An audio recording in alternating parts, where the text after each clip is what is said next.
Magandang umaga sa lahat at tanghali na pala. Natapos na natin kay shoutout nga pala kay Sir Jimmy. Ayan. Mini Predator din siya. Ginawa natin dito is upgrade to, no? Una, ayan, may offset siya. Tapos power plenum. Then, tinesting ko ito sa almost nasa 1.6 na hangin. Ayan, bawas na yan kasi natin. Tapos yung output niya, unang adjust ko ito, ano lang, 1,000, parang 950 lang. Ayan, yan yung lumabas na output. Tapos, tinesting ko siya. Kinunan ko siya ng yung MPS meter natin, ginamit natin dito. So, nasa ano lang ang kaya niya, 187 MPS. So, sa FPS yun, nasa ano lang yun, parang 600 lang, 600 plus. So, mababa. Kaya, nagpalit ako ng spring dito, ng mas malaki. Pinalitan ko siya. Ito yung stock niya. Pinalitan ko ng mas malakas. So, ngayon, medyo matigas na nga siya. Ayan, medyo matigas na. Ayan. Matigas na talaga. Ayan. Matigas na siyang ikak. Babawasan ko yon. Hindi yun mismo ang ano niya. Tinesting ko lang, lalong bumaba. Lalong bumaba yung output niya. Sa halip na 187, ngayon 160 plus na lang. So, medyo lalong bumaba. So, baka yan ay wala ng 500 FPS.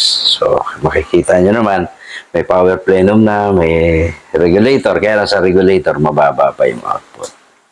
So, ngayon, ang gagawin natin dyan, hayaan natin mababa muna yung output niya. Dadagdagan lang natin siya ng konti. Ay, may hangin pa eh. Alisan natin ang hangin. Pagkatapos, punta tayo doon sa ibang tuning na tayo eh. Kasi okay na. Wala naman siya, hindi naman nagkakaroon ng singaw pagka magawa natin na ganito. Wala naman siya singaw. Basta malagyan mo siya ng tamang o-ring. Huwag malaki. Ang maliliit lang yung o-ring na nilalagay natin, yung maninipis. Yan, yung mga payat. Ganun lang. So, ayan, hindi basta sisingaw yun kasi payat nga yung o-ring niya eh. Basta maramdaman nyo na may hakab ng kaunti yung o-ring, yung hindi siya sikip, okay na yun. So, ayos na. So, dito, matigas na yung hammer niya. Ayan. So, lalong bumaba nung pinatigas yung hammer. So, it means na hindi na siya talaga tataas kung hindi natin i-modify etong mismong receiver. Kasama pati barrel, yung mga butas niyan, yung modify natin lahat yan. Tapos etong receiver niya, transfer port, nakita ko kasi, pakita ko sa inyo isa, pakita ko sa inyo yung butas ng barrel bago natin, teka, yan, bago natin kalas-kalasin. Alis pa ito ng hangin eh. Pakita ko lang sa inyo. Kasi siyempre, kung maliit yung butas ng barrel, maliit yung butas ng transfer port. So, yun na yun. No, so, yan. Ito lang yung butas ng barrel niya. Ayan o, maliit. So, maliit. Nasa ano lang to? 3mm lang to. Yan. So, dadagdagan natin yan, palalakihin yan. Then, okay naman yung groove ng o-ring sa loob. Maganda siya kasi medyo pasok. So, ibig sabihin, mahaba yung pasok ng kanyang pellet pusher. So, yun. Ang gagawin natin, alisan lang muna natin ang hangin. Kakabit muna natin to para maalisan ng hangin. Transfer port. Silipin natin. O, maliit talaga yung butas. O, dito pa lang makikita mo na eh. So, hanginan ko muna, alisan ko muna ito ng hangin para tuloy-tuloy tayo. Ayun, sa tuning na tayo eh. Kaya ang kung dito is palakasin Kailangan dito palakasin. At yun yung kailangan kasi pinako-competition to. Pang competition pero mahina. Pero sumasabay na rin. Sabi na. Kahit mahina, sumasabay na rin. So, kita ko sa inyo after na pagkalas-kalasin na natin yan. So, ayan na nga. Tapos na yung pag-modify natin ng power. Ayan, nilagyan ko na siya ng MPS meter. Yan. Ito, kung sakaling kulang siya sa, tinesting ko siya, bumabalik na halos. May recoil na siya ng konti. So, kung sakaling malayo kasi, doon sa dalawang bumbilya na to, ito yung sumusukat ng kanyang speed. So, kung yan, mas mataas pa yan kung medyo malapit. Kasi ito, nakadesign to sa barrel Sa barrel lang ikakabit dito. Dito siya. So, mas malapit dapat. Dito lang dadaan dapat yung pellet. Yan, dito sa lugar na to. Pag ganon. Since mataas siya, medyo malayo. Hindi yan makukuha ng ganong kataas. So, ibig sabihin ko, ano nagiging reading niyan, maaari mas mataas pa. Kapag hindi lang natin pwede alisin ang silencer. Kaya yan, may silencer siya. Doon sa silencer niya nakalagay. Kaya ganon. So, titestingin natin siya dito. Ayan, dito ko na lang ilalagay kasi wala tayong... Ayan, nakalimutan ko kasi yung aking GoPro sa kabila. Kaya, eto, dito na tayo. O, ganito lang natin siya matitesting. So, kuha tayo ng pellet.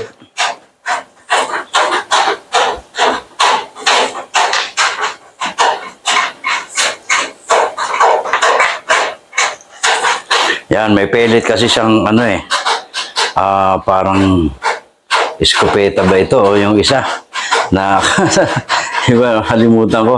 Hindi siya, ito ay Astro. Itong dalawa. So, 3 pellet. Testingin natin. Makikita naman natin ito dito kung anong magiging output niya. Yan, lagyan natin yan. First shot, firing. Yan.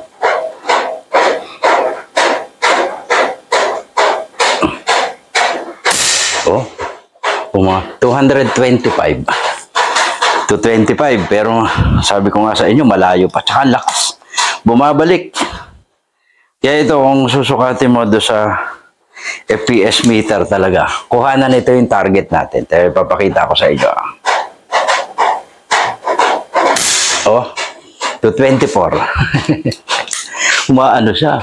Tama, sapat na to.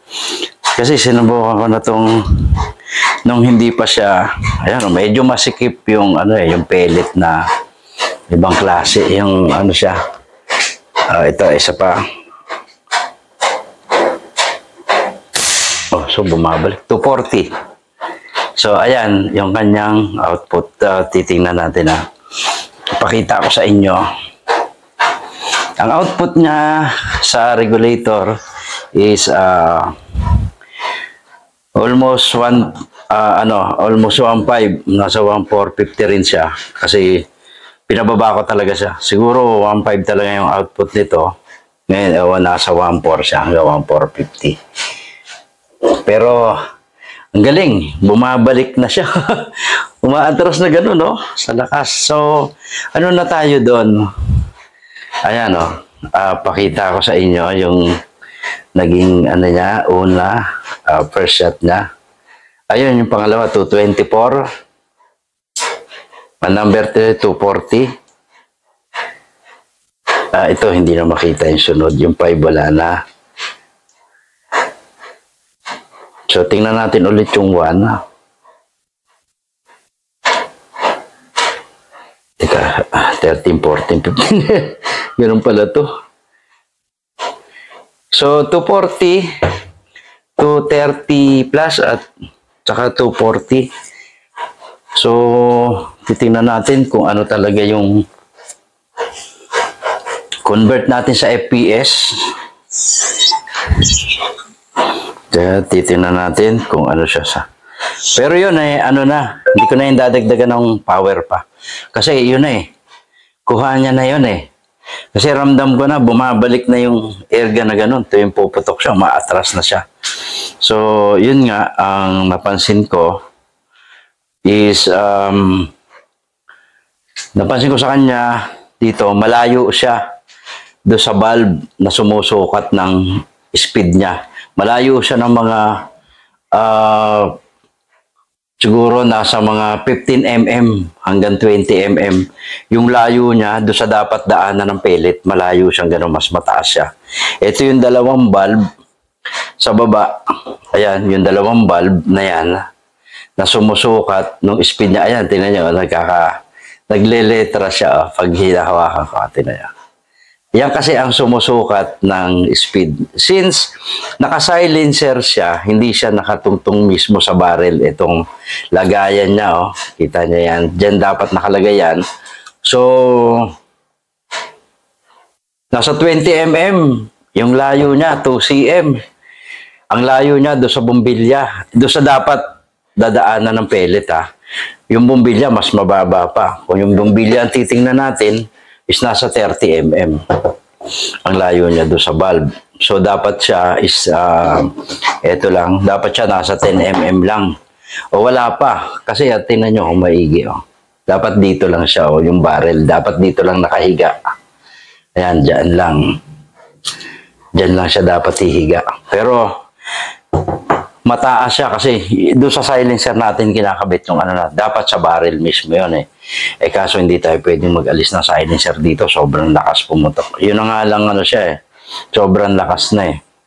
So di lalo na yan kapag ano na, kapag inalis natin yung silencer. So, yung ano, 240, i-check natin, MPS, 2 FPS. Yan. MPS to FPS, ayan. 3.281 feet per second ang isang MPS. So, ano natin ang 240? Ayan. 787. Ay, teka, 240. Oh, tama. 787. So, yun yung ano niya. So, 780 to 787. So, yun ang nare-reading niya. Pero kung yan, mas malapit, nasa 900 yan. Kasi ang layo eh. Ang layo niya doon sa ano. Hindi ko naman maalisan ng silencer dito. Kasi, alam niyo na, medyo residential kasi to. Maingay.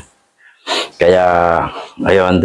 Pero, kung pakikiramdaman yung power niya, andun na ako.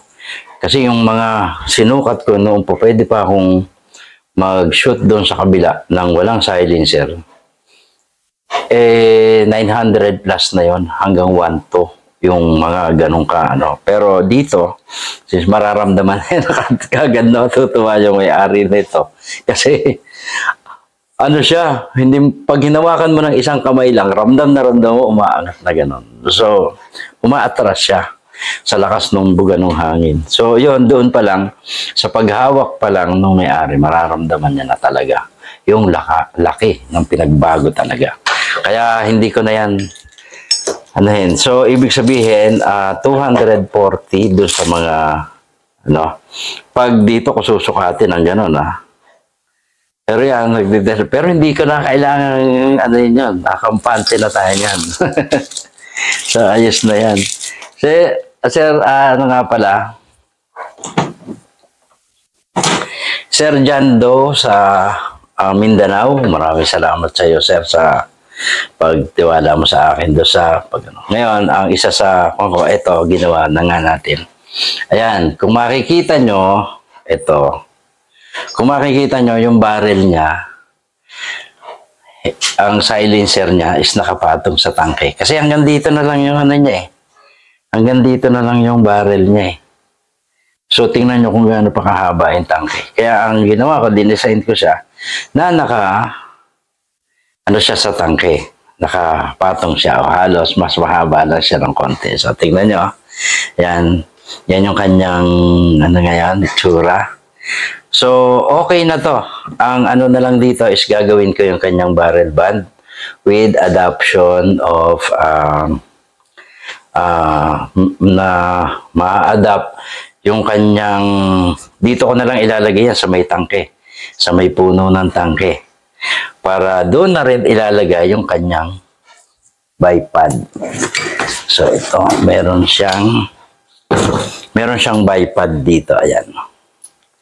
So dito ko na lang siya ilalagay. Ang gagawin nating barrel band is mayroon siyang adoption dito. Kasi dito naman hinahawakan pag sa competition o kaya ano. So, dito na siya nakalagay. Ganyan. So, susukatin ko yon na nakaganyan siya dyan. So, pagka ibinukas mo naman siya, yan. So, yan. Nakaganyan siya. Halos nakapatong siya dito. So, ganon. Ang gagawin natin dyan. So, di ba tamang-tama na siya. Kung pag nakasara siya, sara natin. Yan. So, ayan, o, di ba? Di ba okay siya? Kaysa naman dito, nasa bandang dulo na siya. Pero pwede rin naman dito siya. Yan, dito sa may buhana na to. So, dito natin siya ilalagay. So, ayun. Ang ba natin, ayan, kailan lang ay video natin kahapon. Is ano nung testingin ko siya, gawa na siya nung ano pa, kasi may naka-prepare naman tayo. Pero ang ano natin dyan, ang ngayon lang natin tinesting yung power niya, although buo na kasi kahapon, hindi tayo magtrabaho kasi ng Sunday para may pahinga naman tayo, medyo sobrang pagod na. So ayun, shout out kay Sir Jimmy ulit. Ito na sir, ang iyong kita niyo na pantay naman yan, tsaka ayos. At sigurado masisiyahan siya dito. Nahawakan niya kasi talagang ramdam na ramdam mo agad. Tuwid na tuwid naman yung pellet kapag tinetesting ko. Tsaka grabe yung impact, lakas. So, hanggang dito na lang. Shout out sa ating mga kaibigan, yung mga natin, kasama natin sa hobby. At ito pinakita ko sa inyo, si Sir Jando, if ever, na sir, wag ka mag-alala sir, at kahit pa tapos na yung para sa yung airgun. Ganito ang isang advice ko, kasi ito sir ay 0.38 yung tank. So, I advise, pagdating sa'yo, itong power plenum, at saka regulator. Ganitong tank lang ang ilagay mo, wag yung 0.5, kasi yon mas malaki. So, yung silencer mo, maipapatong mo na ganyan. Magagaya mo to. Ayan na. Kasi ito, talagang sinukat ko to para dito. Yung sa kanya naman, hindi ko alam na mas maiksi pa. Ganito rin pala kaiksi yung barrel niya. Hindi ko alam yun. So, kaya sabi niya, sinusukat na daw, wala pang plenum. Kapos na. So, ganito yung sir, yung gawin mo, bibigyan kita ng link ng tank na to. Ganito na yung ikabit mo. So, para yung suppressor nandito sa ibabaw. Ganito siya. Nandiyan pa rin yung pati yung cover.